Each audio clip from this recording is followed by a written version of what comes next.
Hi all welcome to electrical edus on. അപ്പോൾ നിങ്ങളിൽ പലരും പറഞ്ഞിട്ടുണ്ടായിരുന്നു നമുക്കൊരു സ്റ്റഡി പ്ലാൻ വേണമെന്നുള്ള രീതിയിൽ മുന്നേ പറഞ്ഞിട്ടുണ്ടായിരുന്നല്ലോ. അപ്പോൾ അതിന്റെ എക്സാം ഡേറ്റ് ഇപ്പോൾ ആയിട്ടുമുണ്ട്. അപ്പോൾ ഞാൻ പിന്നെ അത് വിട്ടുപോയതാണ് ബേസിക്കലി.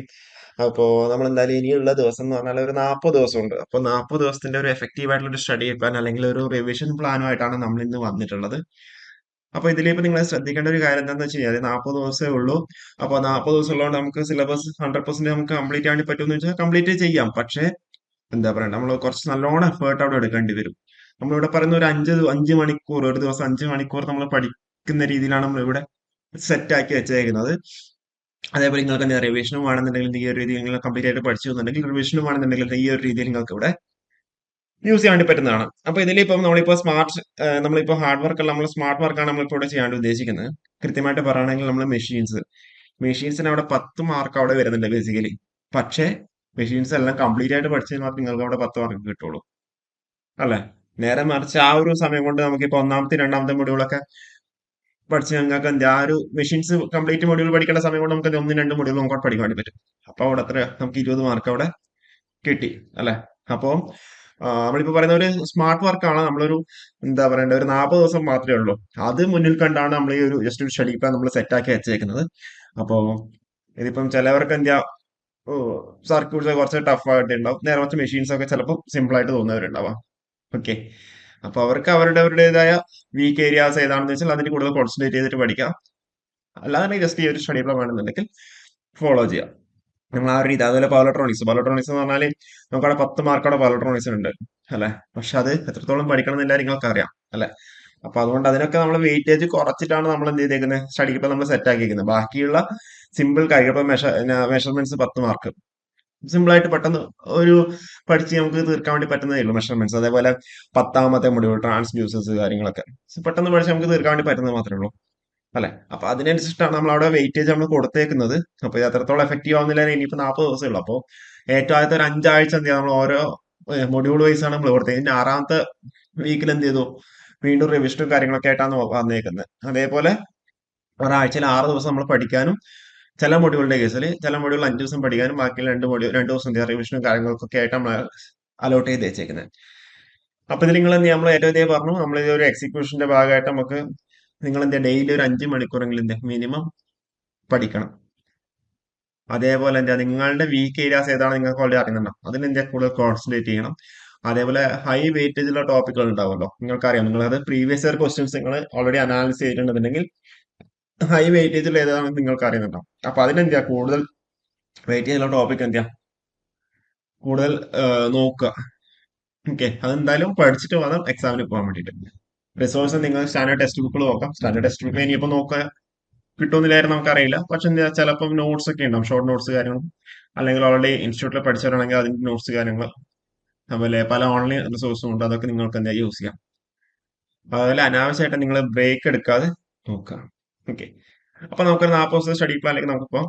അപ്പൊ ഒന്നാമത്തെ ആഴ്ചയിൽ നമ്മൾ 2 മൊഡ്യൂളാണ് കവർ ചെയ്യാൻ ഉദ്ദേശിക്കുന്നത്, ഇലക്ട്രിക് സർക്യൂട്ട്സും അതേപോലെ മാഗ്നറ്റിക് സർക്യൂട്ട്സും. അപ്പൊ ഇലക്ട്രിക് സർക്യൂട്ട്സ് നമ്മൾ ഏറ്റവും പറയുന്നത് KCL, KVL, അതേപോലെ ബേസിക് ഓഫ് റെസിസ്റ്ററിന്റെ കോമ്പിനേഷൻ ടൈപ്സ്, അതുപോലെ അതിന്റെ സ്റ്റാർ ഡെൽറ്റ ട്രാൻസ്മിഷൻ കാര്യങ്ങൾ, പിന്നെ നെറ്റ്വർക്ക് തിയറംസിൽ Thevenin, Norton, maximum power transfer theorem, ഏറ്റവും ബേസിക് ആയിട്ട് കാര്യങ്ങൾ പഠിക്കുക. ഓക്കെ. പിന്നെ എന്താ നമ്മൾ രണ്ടാമത്തെ ദിവസം നമ്മൾ പറഞ്ഞേക്കുന്നത് energy stored inductors and capacitors, അതേപോലെ കപ്പിൾഡ് സർക്യൂട്ട്സ്, അതേപോലെ steady state sinusoid steady state analysis കാര്യങ്ങളാണ് ഡേ 2 നമ്മൾ ഉദ്ദേശിക്കുന്നത്. നമ്മൾ ഡേ 3 നമ്മൾ സീരീസും പാരലും സർക്യൂട്ട്സ്, RLC സീരീസ് പാരല്, അതിന്റെ റെസൊണൻസ് കാര്യങ്ങൾ, പിന്നെ നമ്മൾ ബേസിക് ഫോം, പിന്നെ ഫാക്ടേഴ്സ് ഉണ്ടല്ലോ, അതായത് RMS value, average value, P factors കാര്യങ്ങളൊക്കെയാണ് നമ്മൾ അവിടെ ഉദ്ദേശിക്കുന്നത് ഡേ 3. പിന്നെ നമ്മൾ ഡേ 4 നമ്മൾ മാഗ്നറ്റിക് സർക്യൂട്ട്സിലേക്ക് പോയി. അപ്പോൾ അതിലിപ്പോ magnetic field strength, magnetic potential, അതേപോലെ റിലേഷൻഷിപ്പ് ബിറ്റ്വീൻ മാഗ്നറ്റിസം, അതുപോലെ ഇലക്ട്രിസിറ്റി കാര്യങ്ങൾ, അതുപോലെ സീരീസ് പാരലൽ സർക്യൂട്ട്സ് ഒക്കെ ഉണ്ടല്ലോ, റെസിസ്റ്ററിന്റെ കേസിൽ പറഞ്ഞ പോലെ ഇതിലെന്താ സീരീസ് പാരലൽ മാഗ്നറ്റിക് സർക്യൂട്ട്സ് കാര്യങ്ങളുണ്ട്. പിന്നെ 5ാം ദിവസം ഫാരഡേസ് ലോ, ലാൻസസ് ലോ, അതുപോലെ സ്റ്റാറ്റിക്കൽ ഡൈനാമിക് ഇൻഡ്യൂസ്ഡ് ഇഎംഎഫ് കാര്യങ്ങളൊക്കെ.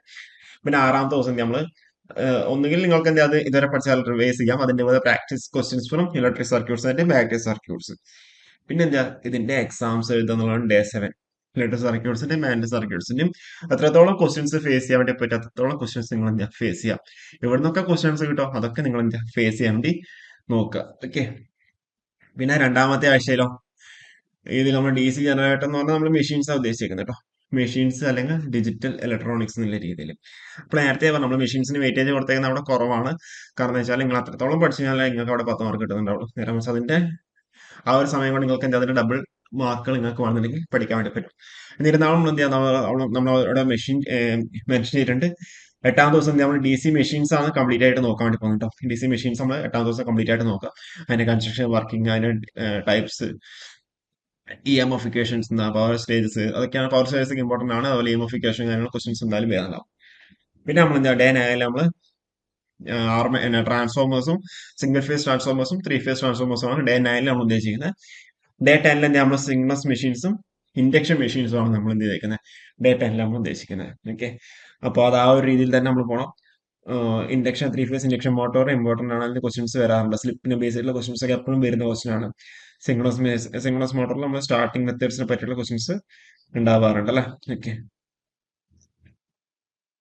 ഓക്കെ. പിന്നെന്താ 11ാം ദിവസം നമ്മൾ ഡിജിറ്റലിലേക്ക് വന്നു. നമ്പർ സിസ്റ്റംസും അതുപോലെ കൺവേർഷൻസ് ഉണ്ടല്ലോ.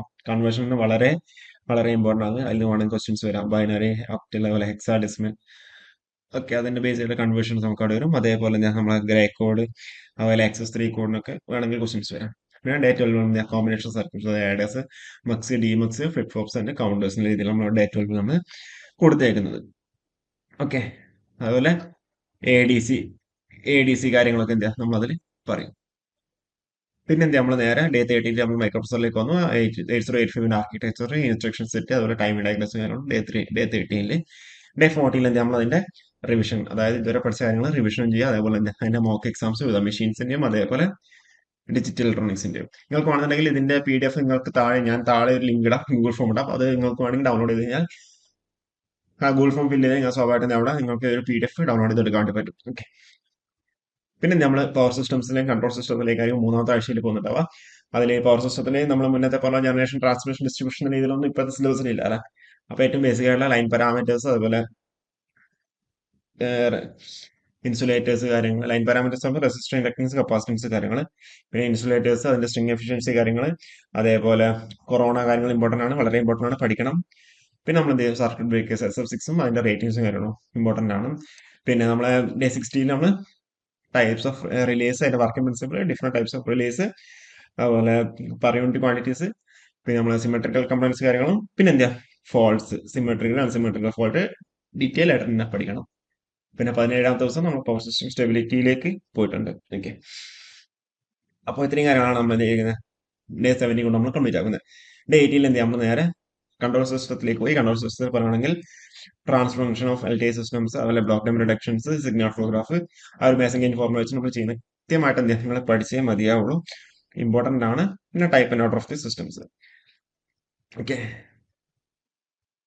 പിന്നെ ഡേ 19 നമ്മൾ പറയുന്നത് time domain specifications, arch criteria, static error coefficient കാര്യങ്ങളൊക്കെ പഠിക്കുക. പിന്നെ ഡേ 20 നമ്മൾ പോളാർ പ്ലോട്ടും ബോഡി പ്ലോട്ടും, അതേപോലെ ഗെയിൻ മാർജിൻ, ഫേസ് മാർജിൻ, അതേപോലെ എന്താ സ്റ്റെബിലിറ്റി അനാലിസിസ്.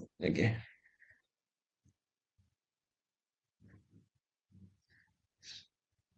ഓക്കെ, അപ്പോൾ ഇത്രയും അതിലൊന്നും വിട്ടുപോയില്ല എന്നാണ് മനസ്സിലാകുന്നത്. നോക്കാം നമുക്ക് ഏതായാലും. ഡേ 21 എന്ത് നമ്മൾ അതിന്റെ ഇത്രയും പഠിച്ചതിന്റെ ഈ ഒരാഴ്ച പഠിച്ചതിന്റെ power system, control system revision ചെയ്യാം. അതേപോലെ മോക്ക് എക്സാമും എഴുതുക. അതേപോലെ നിങ്ങൾ വേറെ കാര്യം എന്ന് വെച്ചാൽ രണ്ട് മൊഡ്യൂൾ കമ്പൈൻ ആയിട്ടുള്ള മോക്ക് എക്സാംസ് എഴുതാൻ വേണ്ടി പറ്റുന്നുണ്ടെങ്കിൽ അത് ഏറ്റവും ബെറ്റർ. റിവിഷൻ ഈ ഒരു രീതിയിൽ നിങ്ങൾ റിവിഷൻ സ്ട്രാറ്റജി നിങ്ങൾ സെറ്റ് ആക്കുക. അതിന്റെ കൂടെ രണ്ടാമത്തെ റിവിഷൻ എന്ന് പറഞ്ഞാൽ നിങ്ങൾ ഡബിൾ റിവിഷൻ ആയിട്ട് ചെയ്യുക. പിന്നെ നമ്മൾ നേരത്തെ പറഞ്ഞ പോലെ പവർ ഇലക്ട്രോണിക്സും മെഷർമെന്റ്സും നമ്മൾ 4ാമത്തെ വീക്കിൽ നമ്മൾ ഉദ്ദേശിക്കുന്നത്. പവർ ഇലക്ട്രോണിക്സ് അത്യാവശ്യം ലെങ്തി ആയിട്ടുണ്ട്. അത് നമുക്ക് ഞാൻ പറഞ്ഞല്ലോ നമ്മൾ ഒരു സ്മാർട്ട് സ്ട്രാറ്റജിയിലേക്കാണ് പോകുന്നത്. അപ്പോൾ പവർ ഇലക്ട്രോണിക്സിനോട് വെയിറ്റേജ് കൊടുത്തേക്കുന്നതൊക്കെ നമ്മൾ കുറവാണ്. നേരെ മറിച്ച് മെഷറിംഗ് ഇൻസ്ട്രുമെന്റ്സ് ഒന്ന് പഠിച്ചാൽ തന്നെ നിങ്ങൾക്ക് എന്താ അവിടെ ഒരു 10 മാർക്ക് സുഖമായിട്ട് കിട്ടും. അപ്പോൾ ലാസ്റ്റ് മൊമെന്റിൽ പ്രിപ്പറേഷൻ ആയതുകൊണ്ടാണ് ഈ ഒരു രീതിയിൽ നമ്മളൊരു ഇത് പറയുന്നത്. ഓക്കെ, ഡേ 22 നമ്മൾ SCR കാര, ബ്രിഡ്ജ് റെക്ടിഫൈസ്, ആറിലെ ലോഡ്സ്, അതുപോലെ ചോപ്പേഴ്സ് കാര്യങ്ങളും, അതേപോലെ അതെ പോരെ. പിന്നെ നമ്മൾ വോൾട്ടേജ് സോഴ്സ്, ഇൻവേർട്ടേഴ്സ് കാര്യങ്ങൾ, സിംഗിൾ ഫേസ്, ഹാഫ് ബ്രിഡ്ജും അതേപോലെ ഫുൾ ബ്രിഡ്ജ് ഇൻവേർട്ടേഴ്സ് വിത്ത് 6 ലോഡ്സ്, പിന്നെ PWM, ഒപ്പാമ്പ് കാര്യങ്ങളൊക്കെയാണ് അവിടെ ഉദ്ദേശിക്കുന്നത്. ഒപ്പാമ്പ് നമുക്ക് ക്വസ്റ്റ്യൻസ് വരാറുണ്ട്. അതിൽ നിന്ന് ആ ഓരോ ടേംസ് ഒക്കെ വെച്ചിട്ട് എന്താ എപ്പോഴും ക്വസ്റ്റ്യൻസ് വരുന്നതാണ്. അത് നിങ്ങൾ എന്താ പഠിക്കുക. അതുപോലെ ഐഡിയൽ ഒപ്പാമ്പിന്റെ കാര്യങ്ങളൊക്കെ നിങ്ങൾ പഠിക്കുക. അതായത് നിങ്ങൾ പഠിക്കേണ്ട ആ ഒരു VLSI, CMRR, അതുപോലെ സ്ലീവ് റേറ്റ് കാര്യങ്ങളൊക്കെ പഠിക്കുക. അതിൽ നിന്നൊക്കെ അധികം എന്താ ക്വസ്റ്റ്യൻസ് വരാറുണ്ട്. പിന്നെ നമ്മൾ മെഷറിംഗ് ഇൻസ്ട്രുമെന്റ്സിലേക്ക് പോവാണ്. മെഷർമെന്റ് സ്റ്റാൻഡ് എറേഴ്സ് കാര്യങ്ങൾ അതേപോലെ ഡിഫറെന്റ് ടൈപ്സ് ഓഫ് ഇൻസ്ട്രുമെന്റ്സ് കാര്യങ്ങളൊക്കെയാണ് നമ്മളവിടെ ഉദ്ദേശിക്കുന്നത്. അത് നിങ്ങൾ സിസ്റ്റമാറ്റിക് ആയിട്ട് പഠിക്കാൻ ക്വസ്റ്റ്യൻസ് വരാറുണ്ട്. ഓക്കെ, എറേഴ്സിനും ക്വസ്റ്റ്യൻസ് വന്നിട്ടുണ്ടെന്നാണ് മനസ്സിലാക്കുന്നത്. ഓക്കെ, അതായത് ടൈപ്സ് ഓഫ് എറേഴ്സിനും ക്വസ്റ്റ്യൻസ് വരാറുണ്ടോ? ഓക്കെ, അപ്പോൾ അതിൽ നമ്മൾ types of classification of instruments നമ്മൾ കാര്യങ്ങൾ എന്താ ഇൻഡിക്കേറ്റ്, ഇന്റഗ്രേറ്റ്, റെക്കോർഡിംഗ് അതൊക്കെ നിങ്ങൾ എന്താ പഠിക്കുക. അതൊക്കെ അതിൽ നിന്നൊക്കെ ക്വസ്റ്റ്യൻസ് വരാറുണ്ട്. അതേപോലെ ammeters, volt meters, watt meters, power and energy measurement techniques അതിലെല്ലാം എന്താ നമ്മളെല്ലാം ഇൻക്ലൂഡ് ആയിട്ടുണ്ട്. അതായത് ത്രീ ഫേസ് പവർ മെഷർമെന്റ് കാര്യങ്ങളെല്ലാം അതിൽ വന്നു. അതുപോലെ സിംഗിൾ ഫേസ് എനർജി മീറ്റർ കാര്യങ്ങൾ അതിന്റെ കൺസ്ട്രക്ഷൻ അതിന്റെ വർക്കിംഗ് അതൊക്കെ നമ്മൾ അതിൽ ഇൻക്ലൂഡ് ചെയ്തു. അതൊക്കെ നിങ്ങൾ ഡേ 25 നിങ്ങൾ പഠിക്കാം. ഡേ 26 നമ്മൾ ഓസിലോസ്കോപ്സും അതേപോലെ വെർട്ടിക്കൽ ഹൊറിസോണ്ടൽ ഡിഫ്ലക്ഷൻ സിസ്റ്റംസ് രീതിയിൽ. അപ്പോൾ ഡേ 25 നിങ്ങൾ കംപ്ലീറ്റ് ചെയ്യാൻ അതിനെ ഡേ 26 കൂടി കംപ്ലീറ്റ് ആക്കാൻ ശ്രമിക്കുക. ഡേ 27 എന്താ പ്രാക്ടീസ് ക്വസ്റ്റൻസും പവർ മെഷർമെന്റ്സും. ഡേ 28 അത് റിവൈസ് ചെയ്യുക. അതുപോലെ എക്സാംസ് എഴുതാം. അഞ്ചാമത്തെ മൊഡ്യൂള് സോറി അഞ്ചാമത്തെ ആഴ്ച നമ്മൾ സിഗ്നൽ സിസ്റ്റം അതുപോലെ ട്രാൻസ്ഡ്യൂസേഴ്സും കൂടി കമ്പൈൻഡ് ആയിട്ടാണ്. ഇതിൽ നിങ്ങൾക്കറിയാം ട്രാൻസ്ഡ്യൂസേഴ്സ് എന്ന് പറയുന്ന മൊഡ്യൂളിൽ 10 മാർക്ക് സിമ്പിൾ ആയിട്ട് കിട്ടും. അപ്പോൾ അതുകൊണ്ടാണ് അതിന് കൂടുതൽ വെയിറ്റേജ് കൊടുത്തേക്കുന്നത്. സിഗ്നൽസിനോട് വെയിറ്റേജ് കൊടുത്തേക്കുന്നത് കുറവാണ്. 2 ദിവസം മാത്രമേ നമ്മൾ കൊടുത്തിട്ടുള്ളൂ. അപ്പോൾ അതിന്റെ അർത്ഥം എന്താ, നിങ്ങൾ ആ 10ാമത്തെ മൊഡ്യൂൾ എന്താ അവിടെ സ്ട്രിക്റ്റ് ആയിട്ട് ഈ ഒരു 3 ദിവസം കൊണ്ട് കംപ്ലീറ്റ് ആക്കാന്നുള്ളതാണ് ഇതിൽ അൾട്ടിമേറ്റ് ആയിട്ട് കാര്യം. അത് തറോ ആയിട്ട് തന്നെ എന്താ നിങ്ങൾ പഠിക്കണം. അതിനൊരു 10 മാർക്ക് എന്താ നിങ്ങൾക്ക് ഷുവർ ആയിട്ട് അവിടെ കിട്ടണം. അതേപോലെ classification basic operation of signals, properties of systems കാര്യങ്ങൾ ഡേ 29 കൊടുത്തേക്കുന്നത്. ഡേ 30 സാമ്പിൾ തിയറും അതുപോലെ ഏലിയാസിങ് വളരെ വളരെ ഇമ്പോർട്ടന്റ് ആയിട്ടുള്ള കാര്യമാണ്. സീറോ ഫസ്റ്റ് ഓർഡർ സർക്യൂട്ടും കൊടുത്തിട്ടുണ്ട്. 2 ദിവസം മാത്രമേ നമ്മളവിടെ കൊടുത്തിട്ടുള്ളൂ. അപ്പൊ അതിൽ നിന്ന് ഇമ്പോർട്ടന്റ് ആയിട്ടുള്ള കാര്യങ്ങൾ മാത്രം നിങ്ങൾ പഠിക്കുക. പിന്നെ എന്താ 31, 32, 33 ദിവസങ്ങളിൽ ട്രാൻസ്ഡ്യൂസേഴ്സ് ആക്കിയിട്ട് പഠിക്കുക. A to Z നിങ്ങൾ പഠിക്കുക. അതിൽ സിലബസ് പറഞ്ഞിട്ടുള്ള കാര്യങ്ങൾ അതാണ് നമ്മൾ സ്മാർട്ട് സ്ട്രാറ്റജി എന്ന രീതിയിൽ പറഞ്ഞത്. അതായത് നമ്മൾ കുറഞ്ഞ സമയം കൊണ്ട് എന്താ ഈ 10ാമത്തെ മൊഡ്യൂൾ എന്ന് പറഞ്ഞാൽ സിമ്പിൾ ആയിട്ട് മാർക്ക് സ്കോർ ചെയ്യാൻ വേണ്ടി പറ്റിയ കാര്യങ്ങൾ. അതൊക്കെ നിങ്ങൾ എന്താ പെട്ടെന്ന് അത് A to Z ആയിട്ട് നിങ്ങൾ പഠിക്കുക. പിന്നെ ചില ചില മൊഡ്യൂൾ നമുക്ക് ലെങ്ത് ആയിട്ട് പഠിക്കാനുണ്ട്. അപ്പോൾ അത് പഠിക്കാനുള്ള സമയം അവിടെ ഉണ്ടാവില്ല. അപ്പോൾ അതിന് കൂടുതൽ വെയിറ്റേജ് കൊടുത്തിട്ട് സമയം കൊടുത്തിട്ട് കാര്യമില്ല. അപ്പോൾ അതിൽ ഇമ്പോർട്ടന്റ് ആയിട്ടുള്ള കാര്യങ്ങൾ മാത്രം പഠിക്കാം. ഞാൻ സിമ്പിൾ ആയിട്ട് പഠിച്ചെടുക്കാൻ വേണ്ടി പറ്റുന്ന 10ാമത്തെ മൊഡ്യൂൾ മെഷറിംഗ് ഇൻസ്ട്രുമെന്റ്സ്, ഡിജിറ്റല്, അതുപോലെ സർക്യൂട്ട്സ്, മാഗ്നറ്റിക് സർക്യൂട്ട്സ് അതൊക്കെ പെട്ടെന്ന് നിങ്ങൾക്ക് എടുക്കാൻ വേണ്ടി പറ്റുന്ന കാര്യങ്ങൾ. അതൊക്കെ എന്താ A to Z ആയിട്ട് നിങ്ങൾ പഠിക്കുക. ഡേ 31 നമ്മൾ ട്രാൻസ്ഡ്യൂസ്, LVDT കാര്യങ്ങളൊക്കെയാണ് നമ്മൾ ഉദ്ദേശിക്കുന്നത്. ഡേ 32 നമ്മൾ ബാറ്ററീസും വയറിങ്ങും റൂൾസ് ഫോർ ഡൊമസ്റ്റിക് വയറിംഗ് കാര്യങ്ങളും. ഡേ 33 നമ്മൾ എർത്തിങ്ങും അതേപോലെ ഇല്ലുമിനേഷനും അതിൽ ഇൻക്ലൂഡ് ചെയ്തിട്ടുണ്ട്. ഡേ 34 എന്താ ക്വസ്റ്റ്യൻസ് പ്രാക്ടീസ് സിഗ്നൽ സിസ്റ്റം അതേപോലെ ട്രാൻസ്ഡ്യൂസേഴ്സും. പിന്നെ 35 എന്താ റിവിഷൻ ചെയ്യുക, മോക്ക് എക്സാംസ് അറ്റൻഡ് ചെയ്യാം. പിന്നെ 36ാമത്തെ ദിവസം കൊണ്ട് ഞങ്ങൾ ഫുൾ ലെങ്ത് മോക്ക് എക്സാംസ് എഴുതാം. ഒരു ദിവസം 2 ഫുൾ ലെങ്ത് മോക്ക് എഴുതാം. ഓക്കെ, മിനിമം ആണ് പറഞ്ഞേക്കുന്നത്. ഡേ 36 എന്താ നിങ്ങൾ റിവൈസ് ചെയ്യാം. 1, 2, 3, 4 മൊഡ്യൂൾസ്. വീക്ക് 1 to ടോപ്പിക് എന്ന് പറഞ്ഞാൽ 1, 2, 3, 4 മൊഡ്യൂൾ. ഡേ 37ലോ 5, 6 മൊഡ്യൂൾ വീക്ക് 3ലെ ടോപ്പിക്കുകൾ. ഡേ 38ലോ 7, 8 മൊഡ്യൂൾ. ഡേ 39 9, 10 മൊഡ്യൂൾ എന്താ റിവൈസ് ചെയ്യാം. പിന്നെ അതിന്റെ കൂടെ ഡേ 40 എന്താ ഫൈനൽ റിവ്യൂ ചെയ്യുക. അത് കൂടാണ് എന്താ ഫുൾ ലെങ്ത് മോക്ക് എക്സാംസ് എഴുതാം. ഞാൻ പറഞ്ഞു ഡേ 36 തൊട്ട് ഡേ 39 വരെ അറ്റ്ലീസ്റ്റ് 2 ഫുൾ ലെങ്ത് മോക്ക് എന്താ എഴുതണം, അറ്റൻഡ് ചെയ്യണം. ഓക്കെ, അപ്പൊ ഞാൻ പറഞ്ഞല്ലോ ഇത് എന്താ പറയണ്ടേ, ഇനി അധികം ദിവസങ്ങൾ ഇല്ലാത്തതുകൊണ്ട് നമ്മൾ ഇങ്ങനെ ചെയ്തെന്ന് മാത്രമേ ഉള്ളൂ. ഇതൊരു ഈ ഒരു ലാസ്റ്റ് മൊമെന്റിൽ പ്രിപ്പയർ ചെയ്യുന്നവർക്ക് വേണ്ടി മാത്രമാണ് ഇതുള്ളത്. കാരണം വെച്ചാൽ അതുകൊണ്ട് തന്നെ നമ്മളൊരു വെയിറ്റേജ് നോക്കിയിട്ട് നമ്മൾ ചെയ്തേക്കുന്നത്. അതിപ്പം മെഷീൻസ് കംപ്ലീറ്റ് ആയിട്ട് പഠിക്കണമെങ്കിൽ ഒരാഴ്ചക്ക് മേലെ സമയം വേണ്ടി വരും അല്ലെ. പക്ഷെ നേരെ മറിച്ച് നമുക്ക് അത്രയും സമയമില്ല. അപ്പൊ അതുകൊണ്ട് നമ്മൾ എന്ത് ചെയ്തു, അതിന് ഇമ്പോർട്ടന്റ് ആയിട്ടുള്ള കാര്യങ്ങൾ മാത്രം പഠിക്കാൻ വേണ്ടി സമയം കൊടുത്തു. ബാക്കി എന്താ ഇപ്പൊ ഡിജിറ്റൽ ഡ്രോയിങ്സ് ഒക്കെ നമ്മൾ കംപ്ലീറ്റ് ആയിട്ട് നമ്മൾ പഠിച്ചു കഴിഞ്ഞാൽ സ്വാഭാവികമായിട്ട് നമുക്ക് എന്ത് ചെയ്യാം ഫുൾ മാർക്ക് അവിടെ സ്കോർ ചെയ്യാൻ വേണ്ടി പറ്റും. അതുപോലെ 10ാമത്തെ മൊഡ്യൂള് മെഷറിംഗ് ഇൻസ്ട്രുമെന്റ്സ്, സർക്യൂട്ട്സ് കാര്യങ്ങളൊക്കെ എന്താ മാഗ്നറ്റിക് സർക്യൂട്ട്സ് കാര്യങ്ങളൊക്കെ എന്താ നമ്മൾ ഫുൾ ആയിട്ട് പഠിച്ച ആ ഒരു ഫുൾ മാർക്ക് നമുക്ക് അവിടെ കിട്ടും. അപ്പൊ അതിനെന്താ കൂടുതൽ സമയം നമ്മൾ കൊടുത്തിട്ടാണ് ആ ഒരു രീതിയിൽ ചെയ്തിരിക്കുന്നത്. A to Z അത്രയും ആ മൊഡ്യൂൾ നോക്കാൻ A to Z കാര്യങ്ങൾ നമ്മൾ പഠിക്കുക. നേരെ മറിച്ച് പവർ ഇലക്ട്രോണിക്സ്, സിഗ്നൽസ് അതേപോലെ മെഷീൻസ് കാര്യങ്ങളൊക്കെ ഇമ്പോർട്ടന്റ് ആയിട്ടുള്ള കാര്യങ്ങൾ മാത്രം പഠിക്കാൻ വേണ്ടിയിട്ട് നമ്മൾ 2 ദിവസം കൊടുത്തേക്കുന്നത്. അത് ആ ഒരു രീതിയിൽ തന്നെ ചെയ്ത് കഴിഞ്ഞാൽ ഇനിയുള്ള ദിവസങ്ങൾ അത്രയല്ലേ ഉള്ളൂ. അതുകൊണ്ടാണ് നമ്മൾ ആ ഒരു രീതിയിലുള്ള ഒരു സ്ട്രാറ്റജി നമ്മൾ പറഞ്ഞേക്കുന്നത്. ഓക്കെ, അപ്പോ ഒരു വീഡിയോ എല്ലാവർക്കും എഫക്റ്റീവ് ആവുന്നതാണ് മനസ്സിലാക്കുന്നത്. ഇനി നിങ്ങളുടെ താഴെ എന്താ ഒപ്പീനിയൻസ് കമന്റ് ചെയ്യാം. Okay, thank you.